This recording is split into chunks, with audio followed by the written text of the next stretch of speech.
screen. So our engagement and capacity building strategy for the network. So some of this might be a little bit out of context if you haven't already read our strategic development document, which is on our website.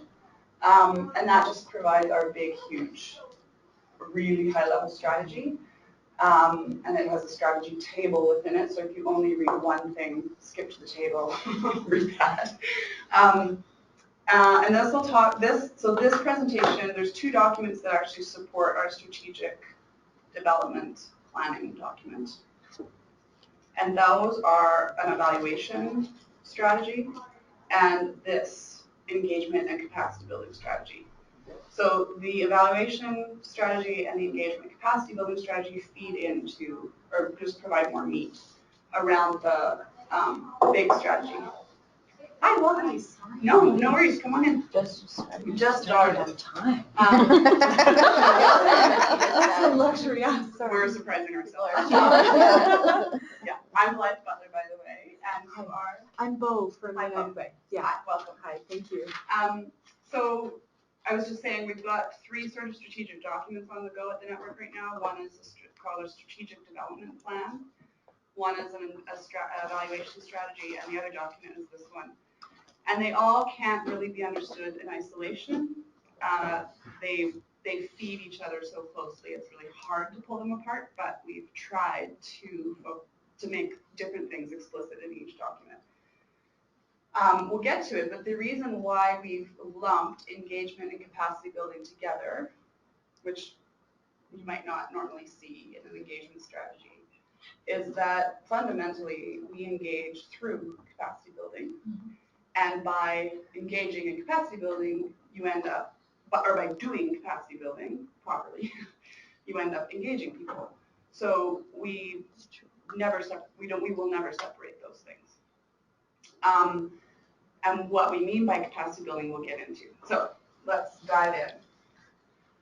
The first set of slides is going to be review for most of you. It is our sort of standard set of slides that we have at every presentation so that we can practice saying what we are. And the more people hear it, the more hopefully it will start to stick. So what are we? The network is a collective response of community members, organizations, professionals with a passion for making progress on our vision.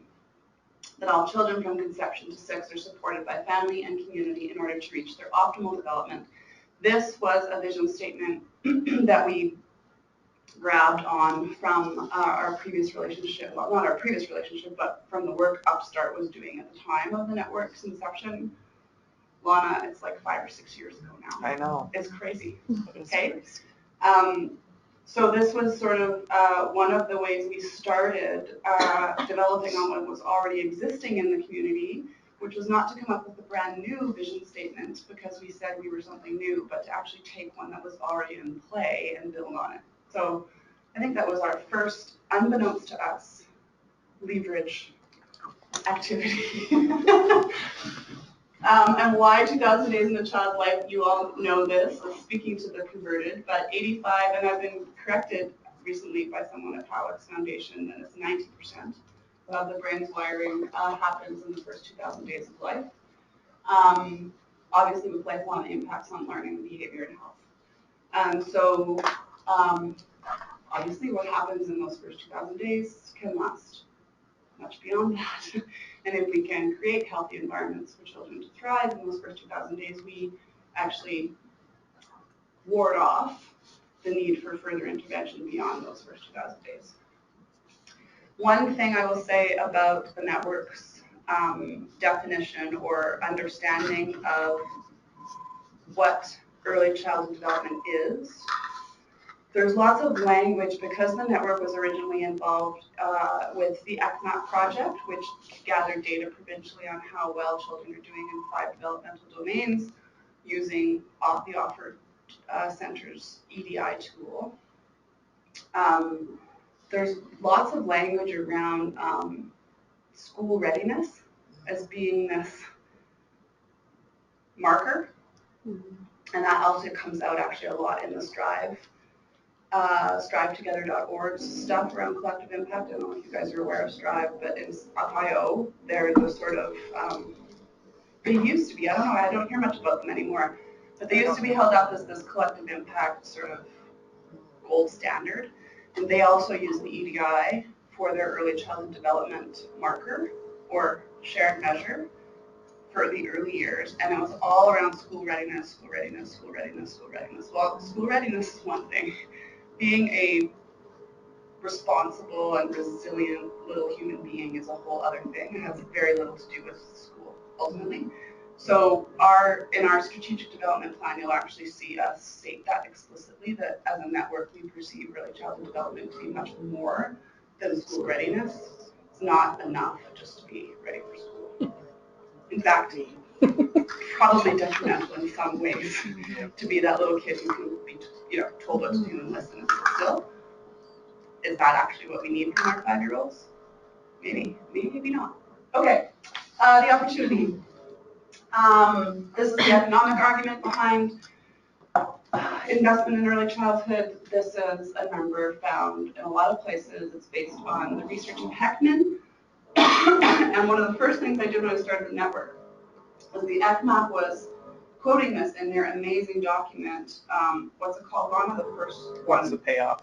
What's the payoff for ECD? It's a great little 4-page, why would you even spend your life worrying about ECD? They reference this 1 to 8. And it took me, I don't know, like a month to go digging for the reference, the actual reference for this research. But we found it, and in that document, in the original research, it actually states that the return can be as high as 17 to 1. So this is a low ball in terms of deferring societal costs over time by investing in those early years. So our purpose statement as a network, the network acts as a catalyst for linking, aligning, and leveraging efforts in the ECD system to enable collective action toward improving ECD outcomes. So there's a lot going on there. I know I sound like a broken record for those of you who sat through this before, but what does a catalyst do? What does that mean? What does linking, aligning, and leveraging mean? What's an early childhood development system? And do we have one? What is collective action? And then what are improved ECD outcomes? So we've been spending the last 3 years actually, first of all, getting clarity on that this is actually our purpose statement. But now we're actually in the meat of having to stand behind what linking looks like, what aligning looks like, what leveraging looks like. What is the ECD system, if there is one? What does collective action mean? Because part of our personality is this idea of collective impact. So how do you do that? And then what's ECD outcomes? What do child development outcomes actually look like? So it's a really dense purpose statement, and we're now entering into a phase where we're going to test it and see if we can actually do that. Theory of change, very similar language. If we're able to build on the momentum in the ECD space in Calgary and area, through linking, aligning, and leveraging what's working, we'll have better outcomes at the system, agency, and community level, which ultimately mean better outcomes for children. And I don't know if we have the slide in here, the measuring outcomes one. No. So this is based on research from the University of Denver, Colorado, and their Collaborative Governance Center, which talks about process outcomes. And the fact that if you assume that the child-caregiver relationship is what's going to change that child's life, and that caregiver is embedded within a set of family values, or within an institutional setting. So they've got they're a frontline staff, let's say, for instance. They're embedded within an agency that has its own way of understanding early childhood. That agency is embedded within a board of directors which guide its development. That board of directors are in their own turn embedded within a larger system. If no one's paying attention to how each one of those interactions is playing out, or the quality of those interactions, and there's no broader ECD policy or strategy at let's say, a provincial level, how do you know where you're going? And how do you know whether the capacity you're building in that caregiver is actually improving the life of that child in some sort of direction? So there's a couple things going on there. One of the things that's happened since the network formed was that the BottomUp project finished. The upstart focus at United Way sunsetted and turned it, it's sort of coming in under the network, but in a whole new way. So there's a bunch of initiatives that were at the initial formation of the network that don't really exist in there the way they did when we started. And there was a provincial election. So we had this document called Together We Raise Tomorrow, which was developed in 2013, based on lots of community consultation, lots of research globally, really informed by the EDI and the work that ECMAC was doing, that said it was actually called an Alberta approach to ECD. And then we had an election. And Craig, I don't know, if you can find the answer to this question through the Council of Champions, does that document, is it still in play? Which document? Together We Raise Tomorrow. I'll email you about it because I keep... I'm not sure. Yeah. I know the document. I mean, when you say in play, do you mean is something being done with it or to it, or? So guiding. Is it informing? Is it informing Practice? Like the intention of it in the conservative, like in the pre-election, was that document would guide how education, human services, and health, and all policy development around early childhood. It was the thing that things would feed into. Mm-hmm. And since the election, I've not been able to get a straight answer about whether that's still the document. Well, that's very interesting because there's a whole bunch of documents like that I think the government's still finding their way through all these documents to figure out how they're going to utilize them. Yeah. The one in particular I'm thinking about is Inspiring Education is another one that's right. Like, if you ask a question about are we still on the Inspiring Education path, they kind of look at you and go, well, we're not really sure. Yeah. I think they're trying to find their way through this. So I'm not going to say that it is influencing anything at the present time, but I don't think it's gone away. Yeah, okay. So one of the things, so if you think about that in the context of strategy for an entity like the network, we would want to make sure that we were aligned to something like Together We Raise Tomorrow. So knowing whether it's in play or not, or can we advocate for keeping it in play because it's actually the best we ever had in terms of the early childhood strategy provincially. Can we not lose it? It doesn't matter who created it, if it was conservative or not, like it was something. And so that's part of the role the network plays actually, is to keep asking those questions and poking around and trying to find those answers. So anyway, all to say, when we talk about better outcomes for children, that's not only about child development outcomes, it's about system development outcomes for ECD, because you can't do one we're not doing this work in vacuums. So anyway, that was a bit of a detour, but a useful one. So there's Together We Raise Tomorrow. These are some of the key documents we've drawn on. The Let's Talk About the Early Years document is also an Alberta document that's like unbelievable, written by 2 chief medical officers ago, about the importance of the early years, the impact on systems, the impact on economics, all of those things. It's a great document. And then you'll see documents here on network theory, because we're a network, we have to understand what networks do, and also on collective impact. What is collective impact? In short, it's the buzzword of the moment. And you have to call yourself a collective impact initiative to have collective impact? No. Look at something like Alex Foundation or All In for Youth. They're achieving collective impact. They don't call themselves that. So it's not the panacea. And people are doing it anyway in all kinds of different ways. But we inherited the language that we are a collective impact initiative, and we are testing out how that's going to work for the network. So I'm not going to go into collective impact in that much detail, but we're a network. One of the key things about the network versus a traditional organization is that the outcomes are not as conventional or formalized as you normally are, that we're used to. So we're actually looking at different things for being a quality network than you would look at if you're trying to be a highly effective organization. Those are actually quite often at odds. And I would say the network is not efficient because that wasn't what we were trying to do. We were trying to be a high quality network, and that's just messy, and it takes time, and it's always changing, whereas an organization looks a little different and feels a little different. We're shifting now because we've got some more clarity on who we want to be and how we want to go forward with things, but these kind of things will never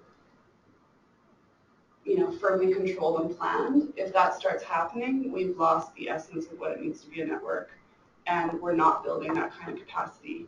So we won't be a network anymore, right? We'll be a thing. Blythe, I can't tell you how valuable that slide was for our coalition group out in Bowness. Oh, good. Because I think that they were expecting, right, that it would operate from that other side. Yeah. And it was like some kind of penny dropped, and they could Right. understand why the decision making and the slow progress and all of that kind of thing, how it all fit. It was incredibly helpful. That's good. Well, and there's other kinds of networks. So Janice Pope will tell you, who wrote one of those documents on networks. She runs a mandated network through Alberta Health Services. So her problems are different than ours. It's still a network, but it's a very top-down network, and thou shalt participate, and you shall do X, and that person shall not do X. And it's still a network, but it's much different. It's a much different beast, right? And so, and she's actually speaking to us on April 7th about what she's learned about the role of networks in policy development. She's just released a paper on that, so a workshop summary on that. So anyway, all to say, different networks exist for different reasons. This one definitely describes us as a more organic, grassroots, bottom-up network. And this is another way of thinking of that. So if we're linking the network theory with collective impact theory, at the middle here you see backbone functions, and that's a lot of collective impact language, things like shared measurement, mutually reinforcing activities, cascading communications. That's what the backbone team of the network does. So if you ever think about, what do those people do at their backbone meetings? That's the kind of stuff we're trying to keep moving. Very similar to what staff would do if you had an organization, right? You have to have that infrastructure. And then as you loop out, you've got what we are calling change collectives. So you have a change lead, that's a blue dot, which is someone who's on the backbone, who is out in community linked to their own networks, right? That could be an organization, it could be a bunch of organizations. And those are the network participants, the orange dots. So you have, by virtue of those blue dots feeding into the backbone and back out again, you have connections in terms of what's going on in the ECD community, or the bigger ECD network, not just the first 2000 days network.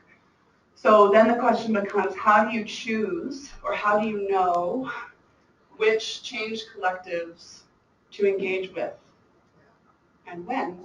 And that is a very hard question to answer, because partially it's what comes to you. You have to be able to react to it. And part of it is being intentional about what you go after. So as a network, we are intentional about asking the question about Together Erase Tomorrow, because we got to know. Like at some point, we need guidance from the government. So we have to keep an eye on policy. There has to be people in the backbone or as part of the network who have links to policy, who have links to government, who have links to large systems. We're super lucky to have the Council of Champions looped into the network through United Way, because we can ask those kinds of questions to that group when they come up and hopefully get answers, right? That's much different than the work going on at the coalition level, which is super grassroots, born out of a grassroots initiative. That's local neighborhood engagement with parents and teachers and agencies, right? So the work of IRIS has actually informed the network to this degree, up to this stage, as much, if not more than, high-level policy. Because the work on the ground that she's been doing at the neighborhood level has allowed us to learn what works or what doesn't. And now our job as a network is to link that to the higher level stuff. So there's this bridge role that the network plays in terms of A, seeing what's going on, but making sure that there's connections between all the levels and how that plays out. And one day, Iris, we're hoping that you can just retire and go to Hawaii and say your job is done because the government has adopted all of your grassroots experience. Wouldn't that be nice? Guiding principles, this is just more about the personality of the network. These characteristics were pulled out of the research from the University of Colorado, Denver, around quality and trust measures for process integrity, but also the network backbone worked through these. Innovative was forgotten and added back in, I don't know what that was, a month ago, because we put up this slide and we all went, hey, the network is supposed to be an innovation project. We are fundamentally, one of our reasons for existing is to change the status quo through our interactions in community. What do we do and how does that work? So those are our guiding principles on capacity building. So now launching into the actual meat of the strategy. This is a favorite quote, which describes what capacity building is. So we shall not cease from exploration, and at the end of all our exploring will be to arrive where we started and know it for the first time. And that's essentially describing almost like a spiral form of learning. So it's not that you're learning about something and then it's a linear process to the next stage of your existence or experience. You're actually circling over a lot of the same territory over and over again. And as you learn, you lift yourself one level up and come back at it. And by virtue of doing that, you're able to address that same territory within a new way, hopefully a better way. So this is sort of our guiding quote, and this is how we describe what capacity building looks like at the network. So first of all, you have to develop an understanding of the situation, the existing capacities. Where did we come from? Who's involved? What's going on in the landscape? What's going on at a policy level? What's going on at a grassroots level? Who's engaged? Who's not? Why? Based on that, you have an assessment of the current capacity of the community. Now you build on the capacity, on those existing capacities, always keeping in mind that if the bottom drops out, like the government decided not to fund the EDI anymore, which was a total possibility for about a year, that would have been a huge change in the landscape and the capacity for us to know, to have any data on ECD outcomes. Well, that would have forced us to step back to where we started and reevaluate whether what we were doing was even possible, because that was a question on the table, right? We don't have a way of measuring ECD outcomes at a population level.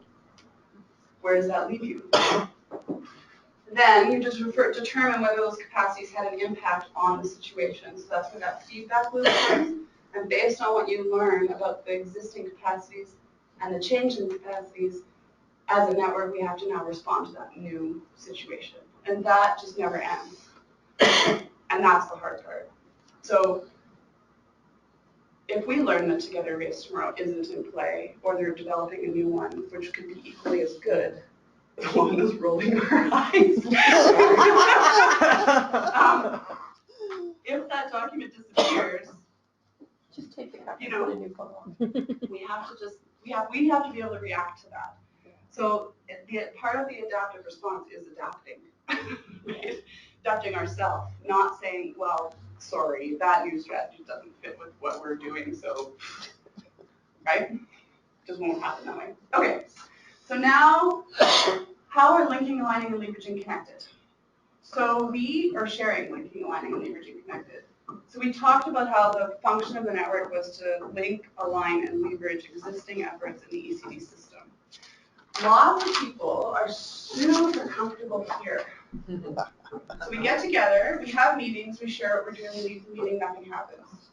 Craig's amazing line about meetings is they're only as valuable as the work that goes on in between them, has stuck with me for sure. So if no wonder people get tired of coming to meetings. Because this doesn't actually lead to anything. You have to know what's going on, so it's an essential first step, but it's only a first step. So what the network's job is, basically, is to keep moving. And based on what we share and how we're linking, then you get to this keyword called aligning, which maps over collective impact, mutually reinforcing activities. So they call it mutually reinforcing activities, we call it aligning, whatever works. As we learn what's going on in the landscape and people start sharing what they're doing, is there an opportunity to align some of that work? As a result of aligning, you hopefully reduce redundancies and waste in the system. That's scary, because what if there's two parenting programs that are doing the exact same thing and both getting funding from United Way? And one's doing it better than the other. They actually have no intrinsic. We never do that.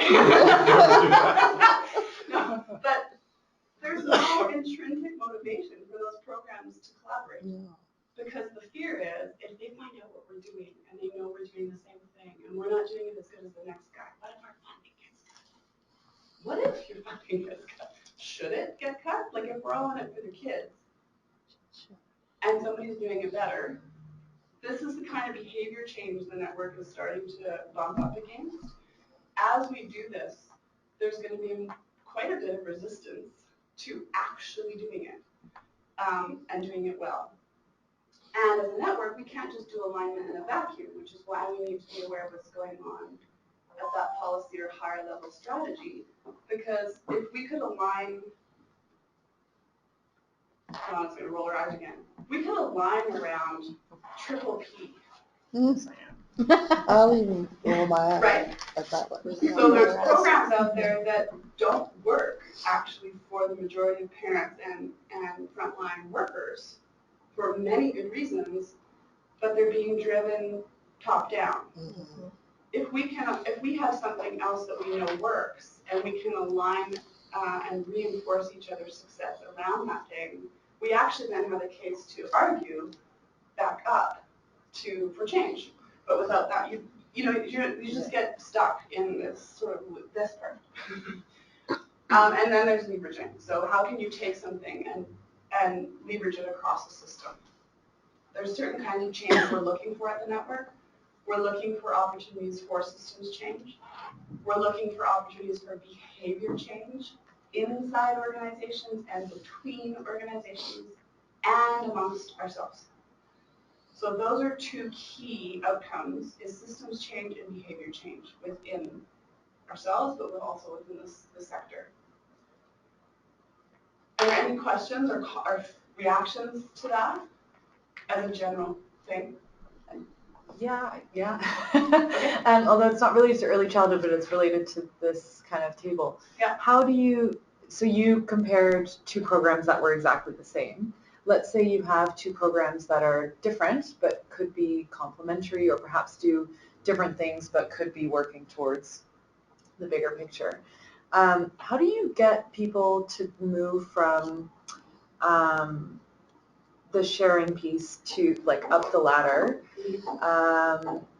And have you had experience with people who say, well, it's extra work for me. Right now I'm focused here. Like how Yeah. Maybe it's too big of a question, No, but it's a great question. We're going to talk through that. Okay. Because that leads to engagement, right? Who do you engage and how do you engage them? How do you keep them engaged? Yes. That's a huge issue. Basically, right? yeah. And I'll give a quick answer, and then I'll ask actually Sami and Iris to jump in on, I think the CCI is a little bit of an example of this. So without a clear sense of your outcomes and where you want to go, you can't do alignment. And you can't see the opportunity between two, on the surface, distinct programs for alignment unless you have a higher level theory in mind. Mm-hmm. So in the absence of a higher level framework, you can't do alignment.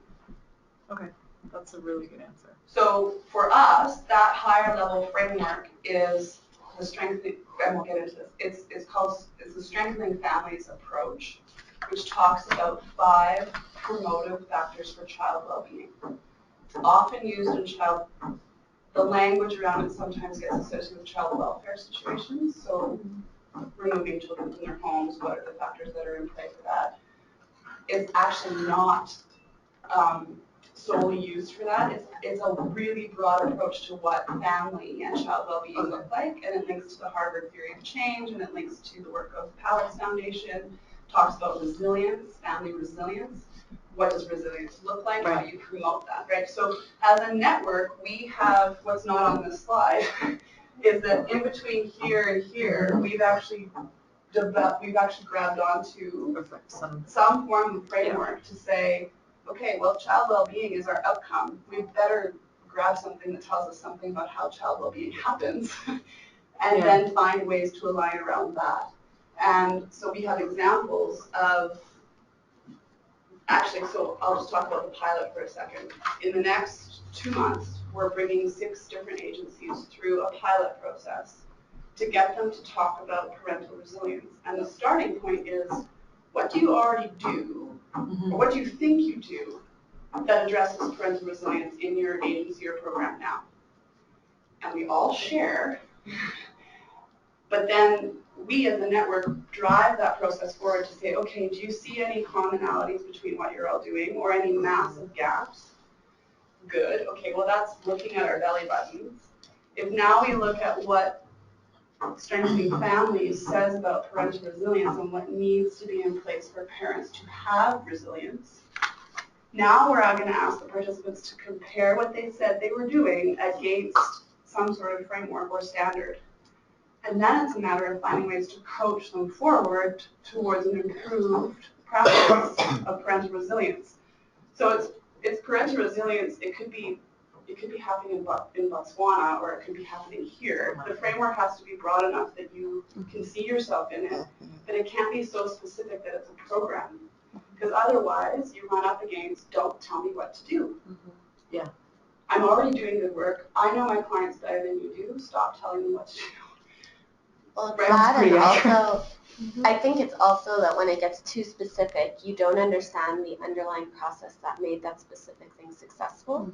If that makes sense? Like, you could do X program or X, like we're talking about this with the CCIs, with a group of coalitions that have come together to try to talk about aligning their work. And the fear is always, well, we know our communities best, like we don't want to do the same activities. And the point is never to get people to do the same activities, but it's more than just because you should have that freedom. It's because when everyone is hosting parent cafes, for example, saying everyone do parent cafes tells you nothing about why it worked or why it didn't work in a given context. So having a framework that zoomed out at that level where you could actually understand process that's more broadly defined is actually way more useful than just trying to plop the same program everywhere, because you're not actually understanding what worked or what didn't work. Yeah. Okay. Yeah, I think that's important to remember that the mechanisms for why something works are always context specific. The outcomes are also context specific. So when we get into conversations about something needs to be evidence-based, well, part of the evidence is the policy environment that program was initiated in, is the training of that workforce that the program, people think about something like nurse-family, what's it called? Nurse-family partnership, it's touted as evidence-based. Well, it is evidence that it works in a context. If the Alberta context, if AHS does not support any of the underlying mechanisms for nurse-family partnership to work here, then it isn't evidence-based here. Because what's the basis, right? Based on what? So we're using Strengthening Families really broadly to say, this is what these are some factors that promote parental resilience, generally. Are you doing them? Are you not? How are you doing them? How could you improve? And we're testing, as a result of doing that and coaching people through that understanding, can we increase the leverage points? Do we have something to say about the system? what do we do with that, right? So we're just in the middle of figuring that out. That's a great question. Thanks so much. That was really helpful. Yeah, you're welcome. So this is that same graph with a little bit more explanation on how engagement fits in. So sharing engagement activities function to understand the context that an individual organization is embedded within in order to effectively link. In linking and sharing, so we're adding linking here. Engagement activities try to link individuals or organizations within the network to explore possibilities of collective action. Possibilities based on what? That's the question. Engagement activities support alignment among the network participants to support behavior change and collective action. And in order to know what kind of behavior changes you want and what kind of collective action you want, that's where you need that framework. The framework, yeah. Engagement activities support participants' ability to leverage learning, support behavior change, collective action, and systems change on an ongoing basis. So this is like a spectrum, and the network engages at all of these. It's not like you do this and then you never do it again. And that's why we have network nights. We're always bringing people together to just share. Because you know what? 98% of the sector just wants to share. They just want someone to listen. It's not just this sector. I know. It's human behavior, right? I mean, I want to go to the party and talk about me. Yeah. Right? I mean, that's just how we are. But if we continue to just do that as a sector, we're just going to always be where we always are. So what can the network do? And the network's not the only entity that's going to make this work. It's not like because we exist, therefore this shall be. It's an ecology of organizations and things going on that will help make this happen, and certainly can't do it on our own. The cumulative effect of all of these engagement activities results in systems change if enough network participants are able to create a tipping point in the number of people who are working differently, or, we might want to add the power and influence of the people who are engaged to work differently. So there's two things going on there, and it depends on the context. So if the network chooses to take a deliberate stand for supporting Together Erase Tomorrow as a document staying in play, well, we'll have to share, link, align, leverage people around that specific thing because we see that could lead to systems change. That's an idea. Early learning and care, quality early learning and care, the work of the Muttart Foundation. Can the network get behind that? Because we know if we can change the experience of children in those first 2,000 days of life, when most of them are in institutionalized care settings, if we improve the quality there, we improve their lives. So why wouldn't we get behind accessible, affordable, quality care? Well, we should. We will. Right? But there are those sort of big systems change levers we can pull on as a network, which is much different than offering our own programs and services. We're not that. We're not a funder. We don't fund anything except ourselves. A little bit. And we don't have our own programs and services. So we are that sort of middle mushy glue. Engagement activities will vary based on the capabilities of the individual, their position along the spectrum, and the expected desired outcome. This is another way of looking at that. So it's a continuum of engagement and capacity building. So we were talking before about whether we're proactive or reactive. Some things just come to us and we decide we got to move on that. One of those things was actually the video we created for kindergarten teachers. So the ECMAT project gathered data, which relies on kindergarten teachers to assess children in their classroom so that the province can have a picture of how kids are doing when they enter school.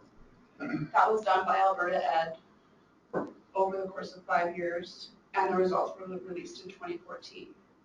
Then we got news that another round of EDI is going to be collected actually right now, which was amazing news. No one, because of the changes in Alberta Ed, because the ECMAT project had ended, no one had actually gone back in a comprehensive way and thanked kindergarten teachers or delivered the information that they gathered back to them. Happened in pockets, but not systemically. So we have a bunch of early childhood coalitions and WANA who've spent their lives working in this world thinking, God, like we got to do something about this. How can we engage? How can we get participation in the next round of EDI? Because if we don't get the participation, the results don't matter anyway, right? So the network kind of just said, well, we could make a little thank you video and send it out. And we did. So that was an example of a reactive approach or a reactive engagement approach. Something we had to react to something that was happening and happening really fast. We only had a really tiny window. Proactive is, okay, Lana knows who would be great at participating in a capacity building pilot for parental resilience. Lana's going to go out and find who those people are and bring them in because she understands that landscape and she's going to, we now have a framework to work with. That's going to be part of a proactive approach. So there's sharing. Then you identify whether they're interested in going any further. 85% might not. That's okay. The 15% that want to will keep moving. Identify how they want to engage, what level they have the capacity for. Can they only commit to a meeting a month? Fine. How do we make that work? They link, we link them to others in the network. As a result of that linking, the network, actually drives the questions around what happened at that meeting. What did you learn? Are you meeting again? How is that working for you? How is it not? Where did it break down? That's the network's job to keep an eye on all that. We support through evaluation, through those questions, through coaching, through the backbone of the network, support that to keep moving. Then there's aligning, then we bridging, and that ongoing support continues. So this is just a more detailed example of what the process looks like for that capacity building and engagement piece. And we're building capacity around that shared framework, right? So the engagement happens because we have an approach that we're using, and the capacity building happens because we have an approach we're using to define child well-being. We didn't choose the EDI on purpose, partly because we didn't know if it was going to continue. That seemed very risky to choose something that we can't control, basically. And also, it's at a population level and it's gathered every 3 years on a cycle, and it's meant to be a population measure, so it's not something that the network could, I think, drive or contribute to in a very tangible way to say whether or not we were being effective. It was too far removed from us. So we use the EDI definitions of the 5 categories of development, and the coalitions use those, right? Like it's in there somewhere, but it's not our shared measure. Our shared approach is that strengthening families framework because it is able to be context agnostic. Well, if you want the shared measure, I think collective impact, the shared measure, sometimes is seen as just supposed to measure success. So it's too far away, but like if we just wanted to measure success, like I guess we could use it, sort of. But if we actually wanted to drive activity, which is what is why engagement and capacity building is together, the shared measure is actually functioning as an engagement tool in a way, something to build capacity around. It has to be something that organizations and coalitions and agencies could directly impact. So, yeah. And so here, you've got the collective impact model, common agenda, which is our vision statement, purpose statement, mutually reinforcing activities, continuous communication, and backbone support. So you'll see how all of these are embedded in how we're functioning. And then our shared measurement piece, or our approach, is really the strengthening families framework. But it's key. We are executing the collective impact framework in a very specific way. We are saying that the shared measurement actually sits above these others, that you can't do continuous communication or mutually reinforcing activities or know what kind of backbone function you need unless you have your shared measurement approach figured out, because then why are you doing all the other things and how do you know if they're working, right? So we're actually deliberately taking a bit of a different approach to say that the shared measurement component drives our strategy, not the other way around. And that is crucially different to how most things are bubbling up. And it's partly because we are organic and nimble and small and underground a little bit, so we can kind of do things that no one cares about or notices until after the fact. But that's been very deliberate, and that's actually why it took us 3 years to be able to articulate any of this, because we hadn't landed on this. It took us 3 years to find the right balance of what our guiding approach was going to be that was broad enough on one sense so everyone could see themselves in it, but specific on the other sense that we could actually say we made progress. Finding that was really hard. Well, it wasn't that hard. I was told it was about 2 years before we actually paid attention. But it wasn't as hard as it didn't need to be so hard. But we had to arrive. It was kind of hard. You know, There's some patience in that. It's kind of hard. If you think about this quote, that's exactly what happened. Sorry. Like, we had to start What you learned along the way. Well, you know, it's all learning. But that's what this quote means, right? Yeah. We came to Strengthening Families, we rounded back to it, but we could only really appreciate it after we've gone through 2 years of mess. Because most collective impact, they talk about, oh, the shared measure, you'll get to it eventually. Yeah, That's super helpful. So And there's more than one way of getting there, Yeah. right? Like there's a process that I know MRU is going through and the Dimension Network's going through where they basically bring stakeholders into a room, map the system, and then each organization takes an outcome that they're responsible for, and that's going to drive them towards this big outcome, right? So that's a shared measurement framework in my mind, because everyone's owning their piece of that puzzle. But it's much different than this approach to shared measurement, which is there's already a framework out there, why don't we feed into that? It's a different accountability.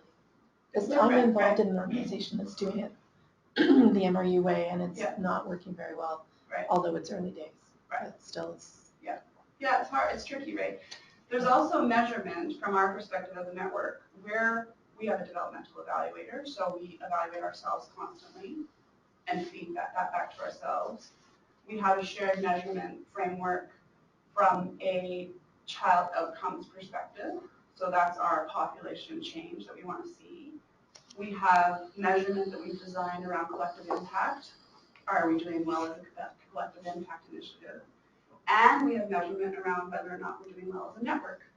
So we have 4 main streams of measurement going on simultaneously, always. And you can't really separate them anymore. Early days, it was like, well, we can only do one because that's all we know. But now we've got this tool from Denver that measures our process outcomes, which is, things like value and trust and whether or not we're a quality network. Well, that's one piece of data to tell us about. That's not going to tell us really much, directly about whether we're a good collective impact initiative. That's a totally separate tool. So anyway, there's lots going on. We just wanted to share this because it talks about our pilot that we're in the process of running. And the reason why we're testing the pilot is because we're essentially trying to test our theory of change. So our theory of change is by linking, aligning, and leveraging work in the ECD system at an agency, community, and systems level, we will see better outcomes for children. We're not going to get to the better outcomes for children in this pilot. It's way too short. But can we see behavior change within the participants of the pilot? Can we see improvement against parental resilience in the participants in the pilot? What did they report back? Can we see opportunity? What learning processes have we supported by virtue of going through the pilot? Is there higher process integrity as a result of going through the pilot? Do people value or trust the network in a different way? Like, all of that stuff gets to get tested by virtue of trying this little process.